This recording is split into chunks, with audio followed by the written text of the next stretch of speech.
Good morning बच्चों, शिवासु nursing classes में आप सभी का स्वागत है। मैं शिवानी। आज हम पढ़ने वाले हैं बच्चों बहुत ही इंपॉर्टेंट टॉपिक, जो कि बहुत सारे कॉम्पिटिटिव एग्जाम में इससे क्वेश्चंस बनते हैं। और अगर आप बीएससी नर्सिंग 4th ईयर में हो तो ऑब्स्टेट्रिक एंड गायनेकोलॉजी में ये एक हमारा टॉपिक है, जो कि किसके अंदर आता है बच्चों, एपीएच के अंदर आता है। ठीक है, हमारे आज के टॉपिक का नाम क्या है बच्चों, एब्रेप्शियो प्लेजेंटा। ठीक है, टॉपिक का नाम है हमारा एब्रेप्शियो प्लेजेंटा। तो ये एब्रेप्शियो प्लेजेंटा होता क्या है बच्चों, तो आज हम इसको एकदम इजी मैनर में समझते चलते हैं। ठीक है, ओके।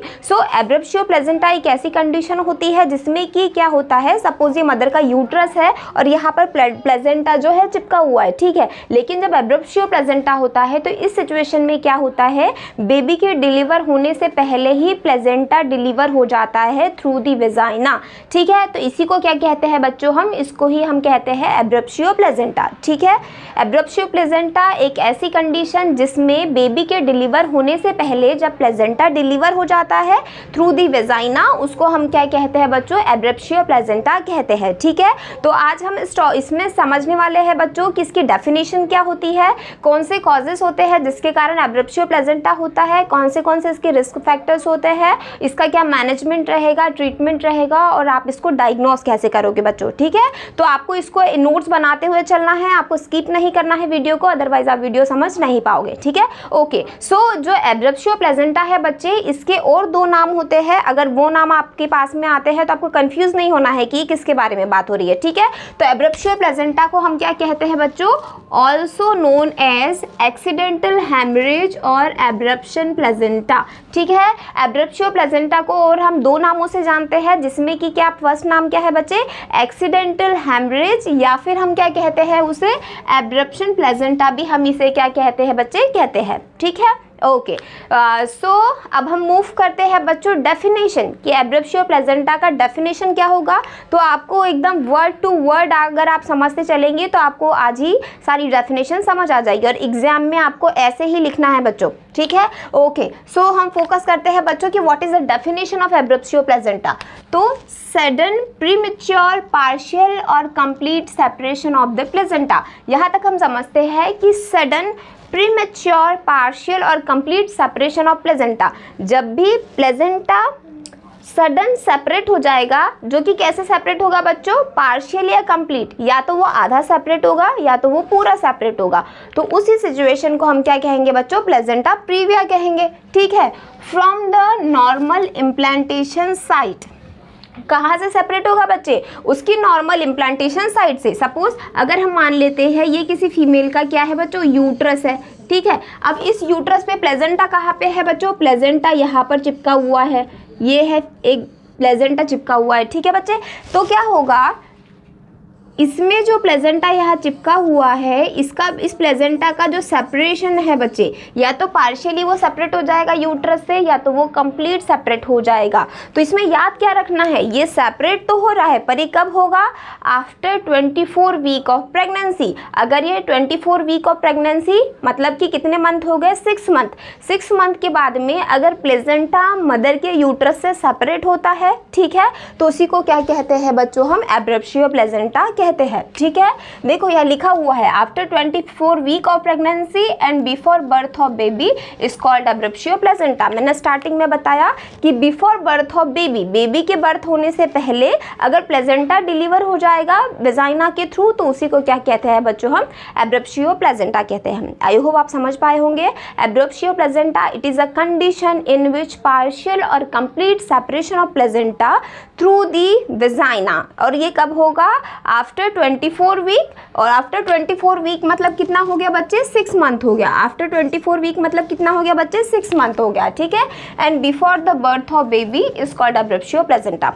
ठीक है, हम नेक्स्ट मूव करते हैं बच्चे टाइप्स। जो एब्रेप्शियो प्लेजेंटा है इसके कितने टाइप्स होते हैं, तो जैसे कि आप यहाँ देख पा रहे हो, एब्रेप्शियो जो प्लेजेंटा होते हैं उसको 3 टाइप से क्लासिफाई किया गया है। ठीक है, अब ये इस चीज़ पे डिपेंड करता है कि जो ब्लीडिंग हो रही है, एब्रेप्शियो जो प्लेजेंटा है, जब प्लेजेंटा सेपरेट हो रहा है यूट्रस से, तो उस दौरान जो ब्लीडिंग होगी उसके ऊपर, उसके अकॉर्डिंग ही उसके टाइप्स को डिवाइड किया गया है। ठीक है, तो पहला टाइप है बच्चे कंसील्ड एब्रेप्शियो प्लेजेंटा।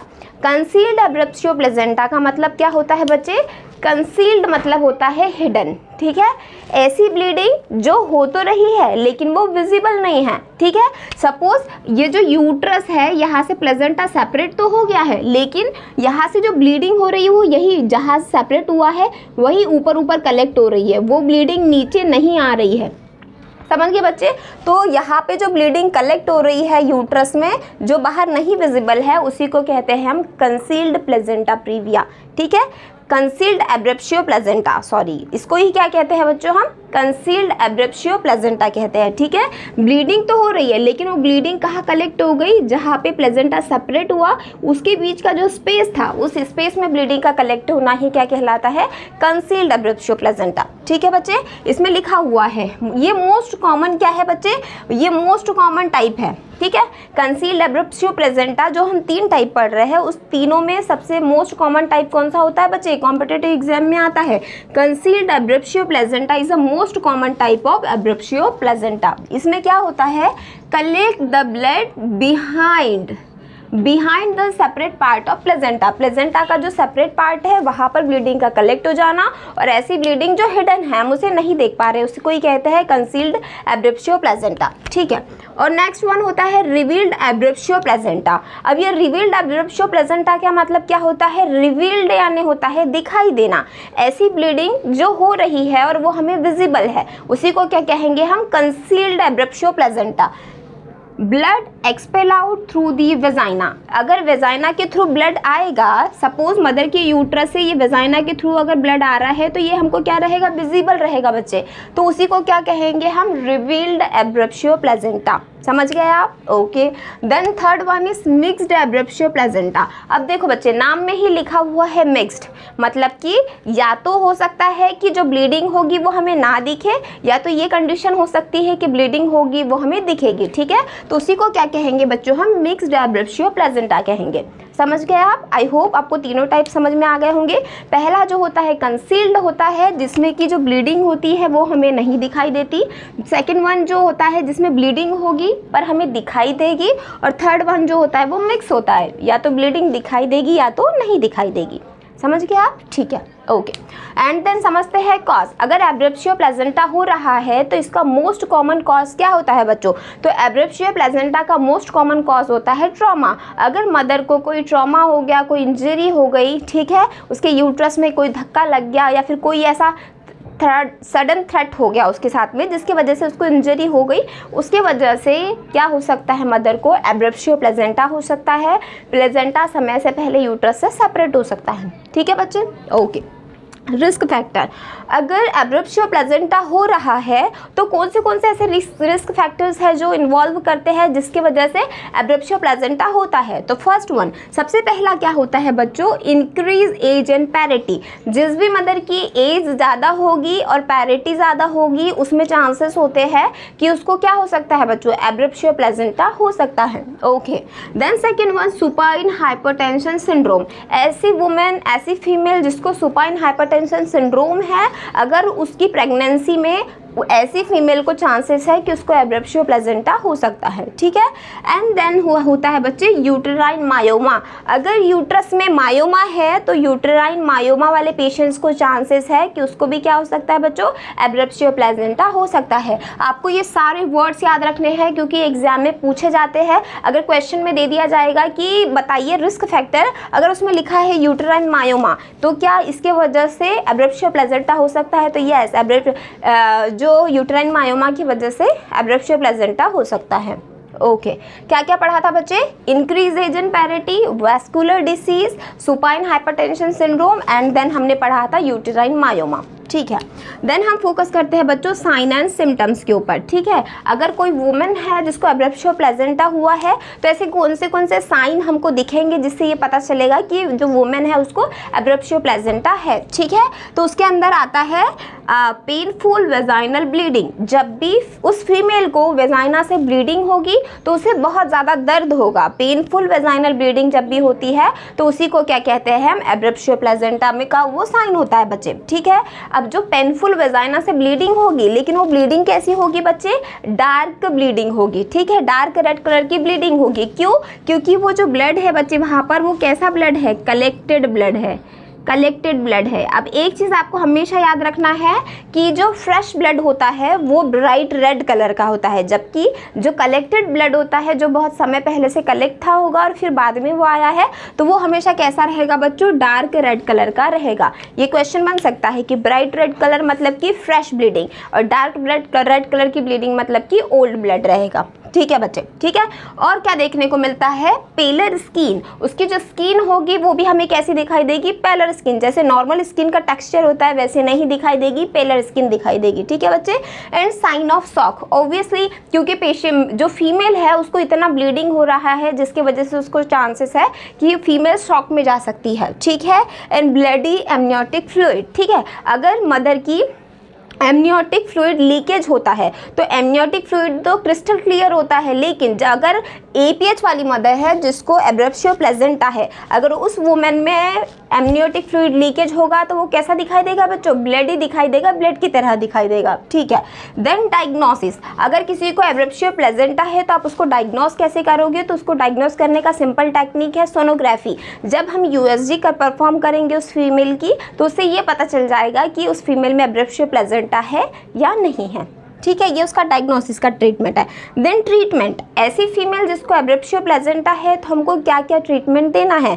अब ये ट्रीटमेंट इस चीज़ पे डिपेंड करेगा कि जो वुमेन है उसको कितने अमाउंट ऑफ ब्लीडिंग हो रही है। ठीक है, हम समझते हैं इसको। Depends on the gestational age, perform symptomatical management to caesarean section और वेजाइनल डिलीवरी। ठीक है, अब एक चीज़ फोकस करना बच्चे, यहाँ लिखा है जेस्टेशनल एज। जेस्टेशनल एज का मतलब कि जो प्रेग्नेंट वुमेन है उसका कितने मंथ हो गया है प्रेगनेंसी को, क्या वुमेन के 7 मंथ ऑफ प्रेगनेंसी है, 8 मंथ ऑफ प्रेगनेंसी है, 9 मंथ ऑफ प्रेगनेंसी है, ये उस चीज़ पे डिपेंड करेगा कि हम उसको सिम्टोमेटिक मैनेजमेंट से ट्रीट करने वाले हैं या तो फिर हमको वेजाइना डिलीवरी करवाने की ज़रूरत है या तो फिर हमको सिजेरियन सेक्शन करवाने की ज़रूरत है। ये इस चीज़ पे डिपेंड करेगा, किस पे, एक वुमेन की जेस्टेशनल एज पे। सपोज अगर कोई वुमेन है उसकी 9 मंथ की प्रेगनेंसी कंप्लीट हो चुकी है, ठीक है, और उस समय क्या हुआ, प्लेजेंटा सेपरेट होके बाहर आ गया और फीटस नहीं आया, तो उस सिचुएशन में हम क्या करेंगे बच्चे, उस सिचुएशन में हम क्या करेंगे, वेजाइनल डिलीवरी परफॉर्म करा देंगे। लेकिन कोई वुमेन है जिसको 8 मंथ हुआ है, ठीक है, प्रेगनेंसी को 8 मंथ हुआ है, अभी बेबी को 1 मंथ बचा हुआ है बेबी के ग्रोथ एंड डेवलपमेंट के लिए, तो उस सिचुएशन में अगर डॉक्टर को लगता है कि ये मैनेजेबल है तो उस सिचुएशन में हम क्या करेंगे, प्रेगनेंसी को टर्मिनेट करने का हम होल्ड कर देंगे, फीमेल को बेड रेस्ट के लिए बोलेंगे और उनको सिम्टोमेटिक ट्रीटमेंट हम प्रोवाइड करेंगे। ठीक है बच्चे, ओके। देन हमारा हम लास्ट में आ रहे हैं बच्चे की मैनेजमेंट। अगर कोई फीमेल है जिसको एब्रेप्शियो प्लेजेंटा हुआ है तो कौन सा मैनेजमेंट हम करेंगे, तो मैनेजमेंट 2 प्रकार से करेंगे बच्चे। अगर फीमेल हीमोडायनेमिक स्टेबल है तो उसमें क्या करना है, और अगर कोई फीमेल है जो कि हीमोडायनेमिक अनस्टेबल है उस सिचुएशन में हमको क्या करना है। ठीक है बच्चे, ओके। तो जो मदर हीमोडायनेमिक स्टेबल है उसमें क्या करेंगे हम, plan for vaginal delivery with caesarean section for usual indication. अगर हमें लगता है कि मदर की वेजाइनल डिलीवरी पॉसिबल है तो हम वेजाइनल डिलीवरी करेंगे, अदरवाइज हम सिजेरियन सेक्शन परफॉर्म करेंगे, जो भी डॉक्टर है वो डॉक्टर। ठीक है। चेक हीमेटोक्रीट एंड कोएगुलेशन स्टडी, हमेशा याद रखना है क्योंकि फीमेल को ब्लीडिंग हुई है तो उसका हीमेटोक्रीट लेवल बहुत ज़्यादा कम हो जाएगा, और उसका कोएगुलेशन स्टडी, कोएगुलेशन प्रोफाइल होता है CT, PT, INR, APTT, ये पूरा चेक करना रहेगा उस वुमेन में। ठीक है। ऐसी वुमेन जो कि हीमोडायनेमिकली अनस्टेबल है उसमें क्या मैनेजमेंट करने रहेंगे, तो मेसिव फ्लूइड एडमिनिस्ट्रेशन, उस वुमेन में क्या करना है हमको, मेसिव फ्लूइड एडमिनिस्ट्रेशन करना है। मेसिव फ्लूइड एडमिनिस्ट्रेशन का मतलब कि बॉडी से फ्लूइड लॉस हो चुका है, ब्लड लॉस हो चुका है, तो हमको क्या देना है, मदर को जो फ्लूइड है वो ज़्यादा फ्लूइड देनी पड़ेगी। ठीक है। Transfuse PRBC, FFP and platelet. देखिए अब ये जो ब्लड ट्रांसफ्यूज़न हम कर रहे हैं, जो फ्लूइड ट्रांसफ्यूज़न हम करेंगे, ठीक है, तो वो डिपेंड करेगा कि मदर को PRBC की रिक्वायरमेंट है, फ्रेश ब्लड की रिक्वायरमेंट है या फिर प्लेटलेट की रिक्वायरमेंट है, तो ये कौन बताएगा, डॉक्टर के एडवाइस के अकॉर्डिंग फीमेल को वो चीज़ लगाई जाएगी। ठीक है।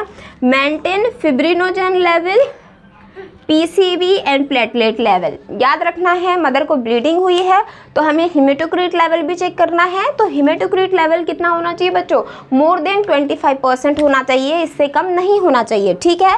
एंड क्या करेंगे? मेंटेन फिब्रिनोजन लेवल, फिब्रिनोजन का लेवल भी चेक करेंगे। ये कितना होना चाहिए बच्चों? मोर देन 150 mg पर डेसीलीटर होना चाहिए, ठीक है। और प्लेटलेट कितनी होनी चाहिए? तो प्लेटलेट होनी चाहिए मोर देन 60,000, 60,000 से ज़्यादा प्लेटलेट काउंट्स होने चाहिए, ठीक है। एंड लास्ट वन क्या करेंगे हम? Urgent caesarean section unless vaginal delivery is imminent. इसमें क्या बोला है कि हमको वेजाइनल डिलीवरी तो करना है, लेकिन अर्जेंट सिजेरियन सेक्शन, अगर वेजाइनल डिलीवरी पॉसिबल नहीं है तो उस सिचुएशन में हमको क्या करना रहेगा? अर्जेंट सिजेरियन सेक्शन परफॉर्म करना रहेगा अकॉर्डिंग टू पेशेंट कंडीशन।